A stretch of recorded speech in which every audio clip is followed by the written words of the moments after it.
Wala pa, wala pa. Sorry na lang po, sir. Wala pa talaga. So,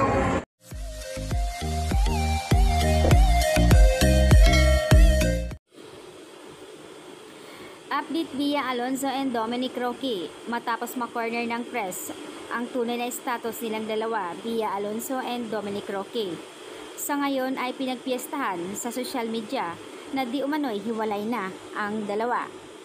Ito ang pagkumpirma nga ng source ng showbiz columnist writer na si OG Diaz sa kanyang vlog na kalat na sa social media sa kanyang account matapos ito makumpirma na di umano'y hiwalay na sila last January 30. As in, paulit-ulit na nga ni OG Diaz sa kanyang vlog na hiwalay na nga sila.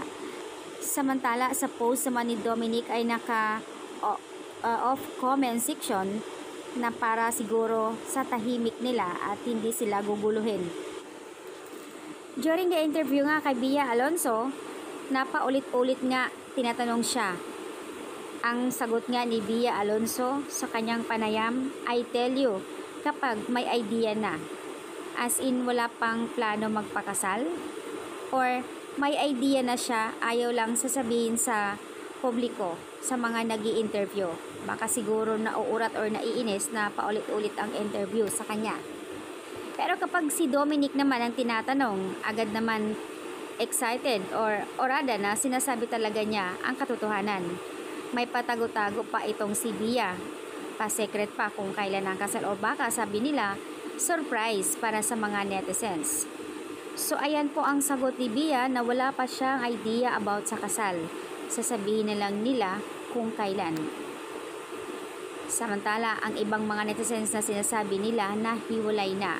Kaya pala daw, yun ang sagot ni Bia na wala pa siyang idea dahil nga raw ay hiwalay na. Samantala noon, nung hindi pa pumutok ang balita ng hiwalay na sila, excited silang dalawa sa tuwing mayroong nag-i-interview sa kanila.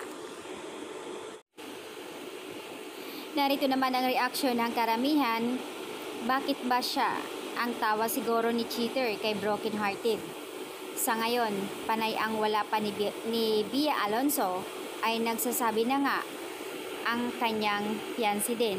At sinasabi pa niya, sponsor ang mga invited sa kasal kuno nila.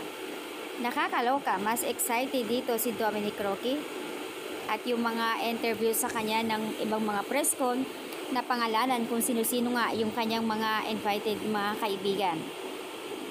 So ayan, lalabas din ang katotohanan kahit itago pa nila. Kung di matuloy, okay lang, buhay naman nila yan. Okay lang maghiwalay, wag lang kayo magsisiraan. So, mga reaksyon ng netizens, hindi pa rin sila nawala ng pag-asa na sinasabi nila na may proof na matutuloy ang kanilang kasal. Baka nga sabi nila busy pa si Bia Alonzo or may mga project pa siyang tatapusin. Sayang lang kung hindi matuloy, excited pa naman si Dominic Roque.